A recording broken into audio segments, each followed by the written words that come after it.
I'm here with Patrick Riley. He is the Director of International Production at Sega, and we are looking at Sonic Generations. So is this something that people who are nostalgic for Sonic are going to really feel attached to? Absolutely. The great thing about Sonic Generations is we're building in two gameplay modes, the modern Sonic mode, but also the classic Sonic mode.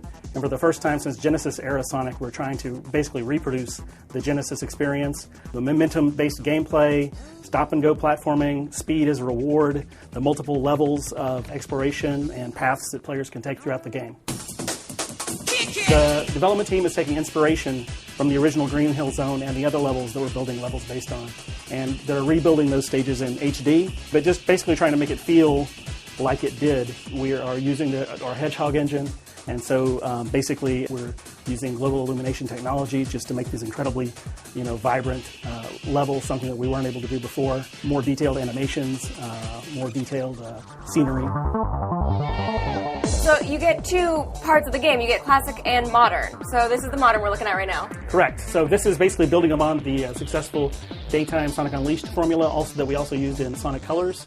And so basically this is a mixture of from behind Sonic and also at times turning to Sonic's side in the kind of 2.5 3D. This includes the Sonic Boost, the Quick Step, homing attack, the other powers that aren't available in classic mode. So it's a very different experience. You're using the homing attack to actually get up onto ledges and cross bridges in a faster way. Yeah, to access other areas of the level that you weren't able to do, just take out enemies to build your boost gauge. There's lots of ways you can apply that. So when you actually were designing this, did you build the whole level and then decide where the camera was going to be on Sonic at that particular moment, or was it something that you guys planned out in advance? We built the level geometry first, and then kind of thought about, well, obviously we had some idea when we were building the level geometry, maybe where the camera would be, but then we tuned the camera as we go, making different passes to basically, what works best for the player at this time. How did you pick which parts of Sonic that you liked? I mean, was this a fight amongst the team?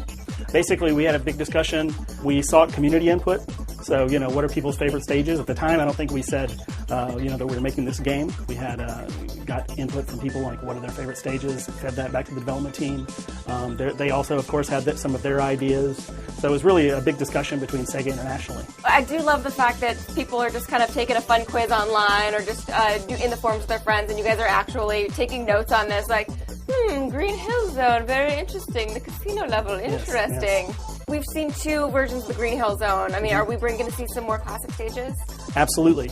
I can't talk about what yet, but we are having stages from the classic era, the Dreamcast era, and the modern era. All right, thank you very much for talking with us. And we are going to see the game out holiday 2011 on Xbox 360 and PS3.